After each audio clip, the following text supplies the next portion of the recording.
Oke, kita masuk ke materi ya tentang pengembangan media.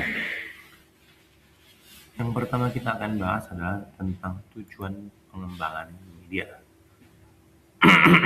Poin pertama di dalam tujuan pengembangan media adalah menjamin kualitas dalam pengembangan media pembelajaran. Jadi di slide pertama ini kita akan membahas tujuan yang paling mendasar dalam pengembangan media pembelajaran, yaitu menjamin kualitas pengembangan media, bukan sekadar membuat tampilan yang menarik, tetapi memastikan bahwa media yang dihasilkan memenuhi standar akademik, pedagogis, dan teknis. Secara akademik, materi harus sesuai dengan tujuan pembelajaran dan kurikulum yang berlaku. Tidak boleh ada kesalahan konsep atau informasi yang menyesatkan. Secara pedagogis, media harus disesuaikan dengan karakteristik dan tingkat perkembangan peserta didik, sehingga mudah dipahami dan mendukung proses belajar. Sedangkan secara teknis, media harus memiliki tampilan yang jelas, bahasa yang komunikatif, serta mudah digunakan. Dengan proses pengembangan yang sistematis, kualitas media dapat diuji terlebih dahulu sebelum digunakan secara luas di dalam kelas. Tujuan yang kedua adalah meningkatkan efisiensi dalam pengembangan media pembelajaran. Tujuan kedua adalah meningkatkan efisiensi. Pengembangan media yang dilakukan dengan langkah-langkah yang terstruktur akan membuat prosesnya jadi cepat, terarah, dan tidak membuang sumber daya. Efisiensi ini dapat dilihat dari 3 aspek utama. Pertama, dari segi waktu. Dengan panduan kerja yang jelas, pengembang tidak perlu mengulang proses dari awal. Lalu yang kedua, dari segi biaya. Sumber daya dapat digunakan secara tepat dan lebih ekonomis. Ketiga, dari segi tenaga. Dalam tim pengembang, pembagian tugas menjadi lebih jelas dan terorganisir. Jadi pengembangan yang sistematis bukan hanya meningkatkan kualitas, tetapi juga proses yang lebih efektif dan efisien.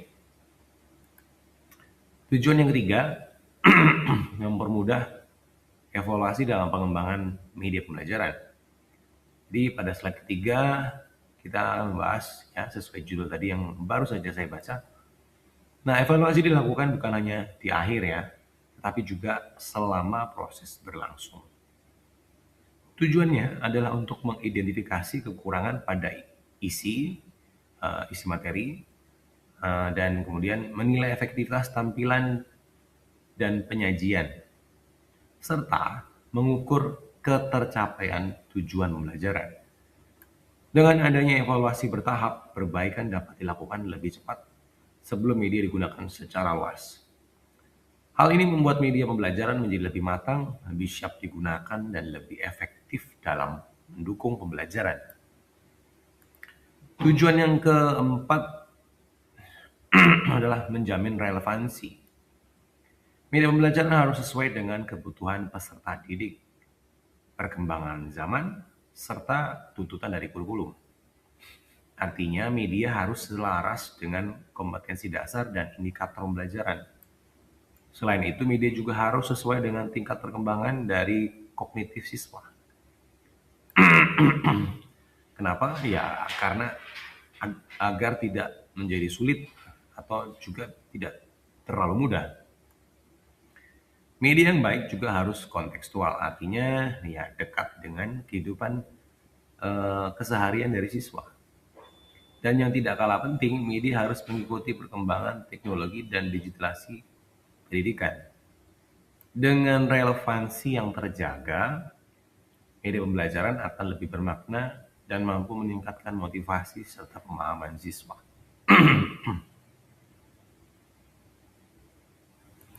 Yang berikutnya tentang langkah dari pengembangan media.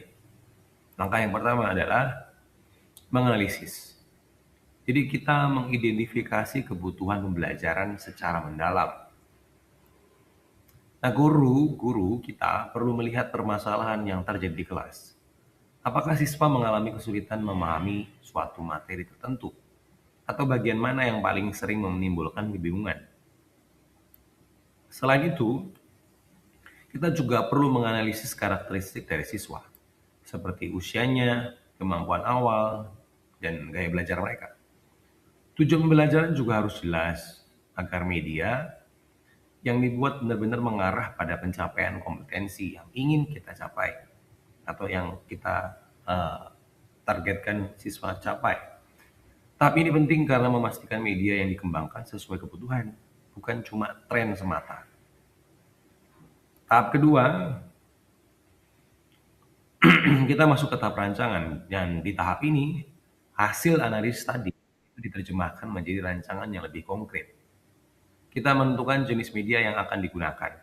Apakah itu berupa video, PowerPoint yang interaktif, atau modul yang menggunakan aplikasi digital. Selanjutnya kita menyusun alur atau storyboard. Untuk apa? Agar materi tersampaikan secara runtut.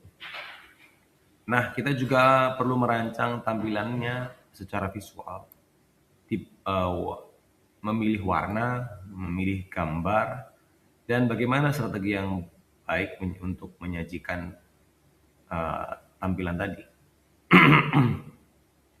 Jadi tahap perancangan ini menjadi cetak biru, ya, sebelum media benar-benar akan dibuat.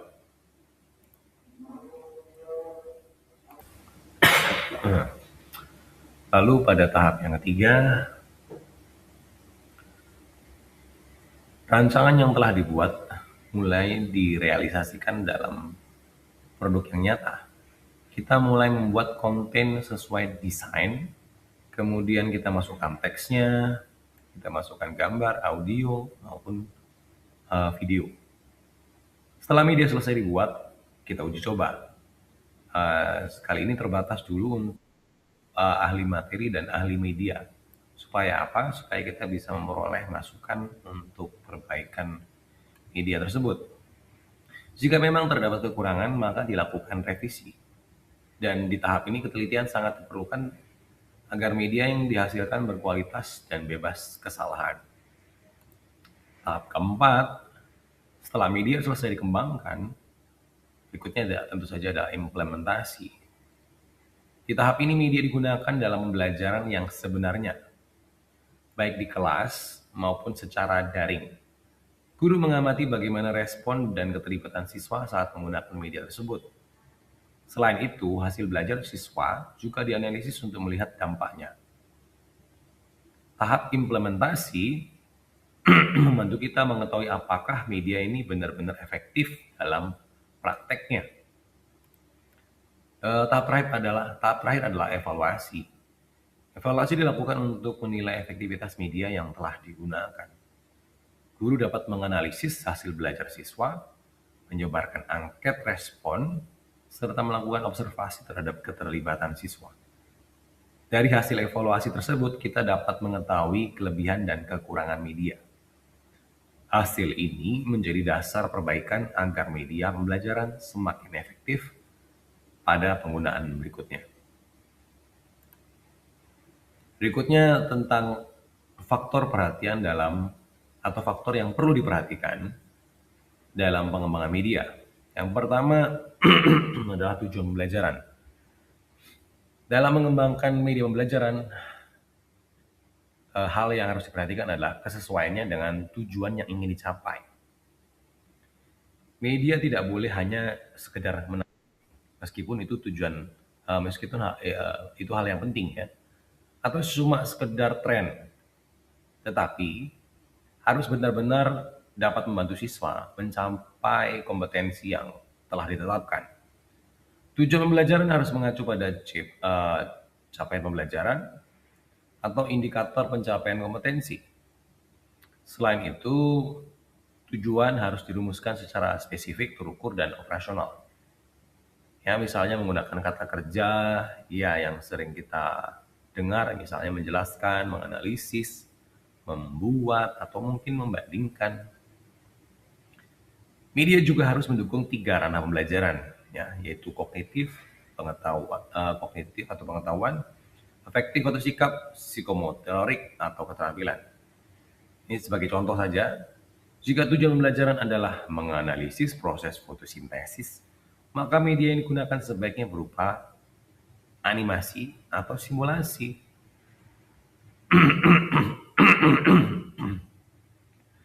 atau bisa juga video interaktif. Yang jelas, jangan cuma teks bacaan, karena tentu saja tidak cukup untuk menganalisis proses fotosintesis hanya dengan teks bacaan. Yang kedua adalah karakteristik dari siswa.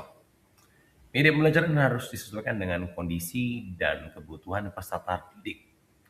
Pertama, perhatikan usia dan tingkat perkembangan siswa, lebih tepatnya pada perkembangan kognitifnya. Untuk siswa yang masih SD, sebaiknya media itu lebih visualnya lebih menarik dan banyak gambar gitu ya, lebih banyak gambar daripada teks. Sedangkan untuk SMP dan SMA, ya ini bisa kita buat lebih kompleks. Ya, ada gambar, ada teks, ada grafis, ada grafik, ada bagan.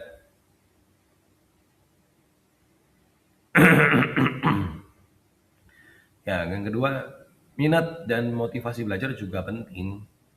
Jadi gunakan contoh yang dekat dengan kehidupan siswa. Karena ya materi yang kurang dipahami biasanya karena konteks atau contohnya jauh dari kehidupan sehari-hari mereka. Ketiga, perhatikan gaya belajarnya. Siswa yang visual atau yang cenderung dominan pada memperoleh informasi dengan melihat, lebih cocok kalau ada gambar dan video. Untuk yang auditori, lebih cocok kalau berupa rekaman suara atau mungkin podcast. Untuk yang kinestetik, nah maka perlu ada simulasi dan praktek langsung. Nah selain itu, latar belakang sosial budaya dan kemampuan awal siswa juga perlu dipertimbangkan agar media tidak terlalu sulit atau juga tidak relevan. Yang ketiga adalah materi pembelajaran. Materi menentukan bentuk dan kompleksitas media yang akan digunakan. Jika materinya abstrak, maka diperlukan visualisasi. Karena dia abstrak, ya, maka perlu ada visualisasinya. Bisa itu berupa animasi atau simulasi. Nah, jika materinya itu berupa prosedur, ya, tahapan, maka video tutorial yang paling tepat. Atau juga bisa demonstrasi, video demonstrasi. Nah, kedua ini bisa adalah media yang paling pas untuk menampilkan materi yang berupa prosedur. Struktur materi juga berpengaruh. Untuk konsep, kita bisa untuk ya, materi yang berupa konsep, kita bisa menggunakan peta konsep atau diagram.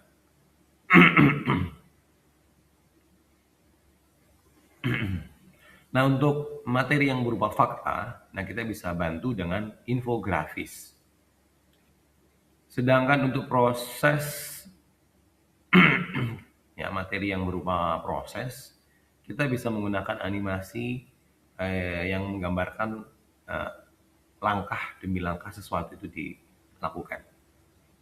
Jadi kedalaman dan keluasan materi harus disesuaikan agar tidak terlalu padat dan jadi beban buat siswa. Selain itu, media dapat dirancang dalam bentuk modul atau dalam bentuk modul maksud saya, atau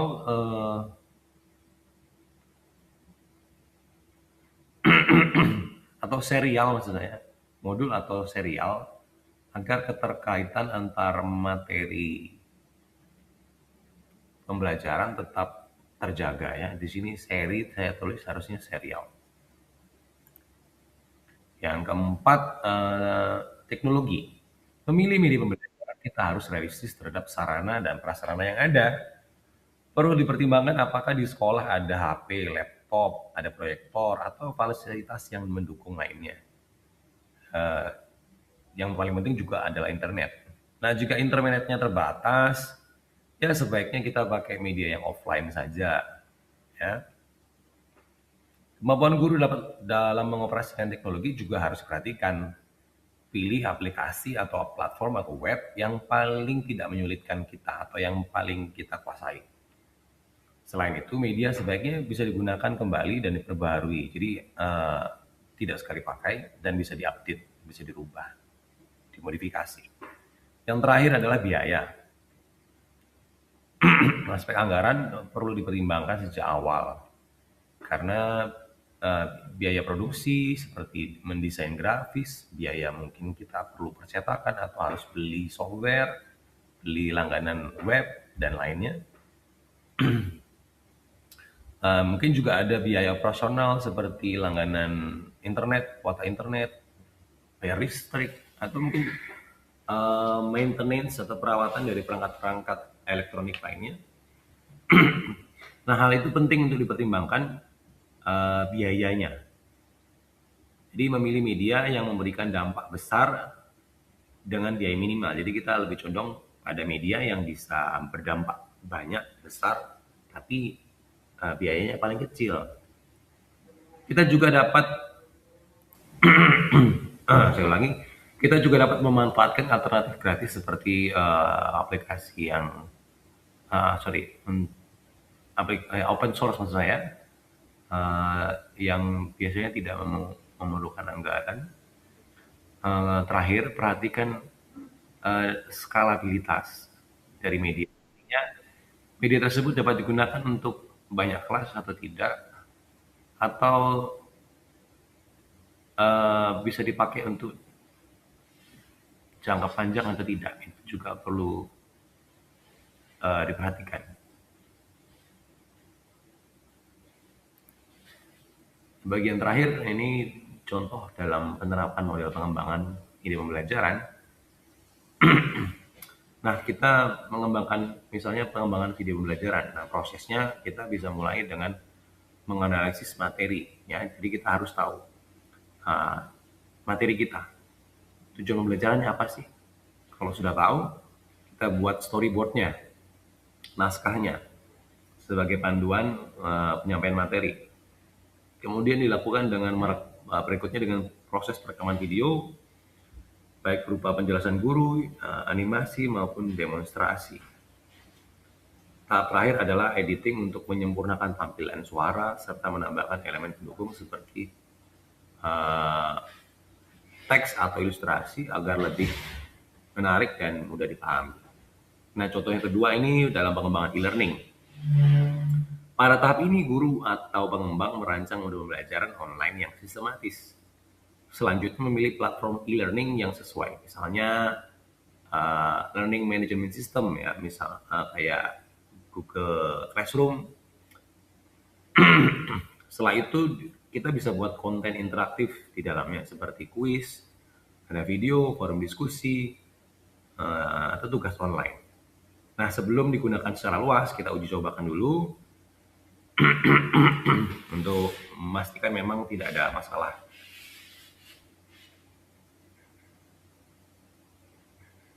Contoh ketiga adalah dalam pengembangan simulasi.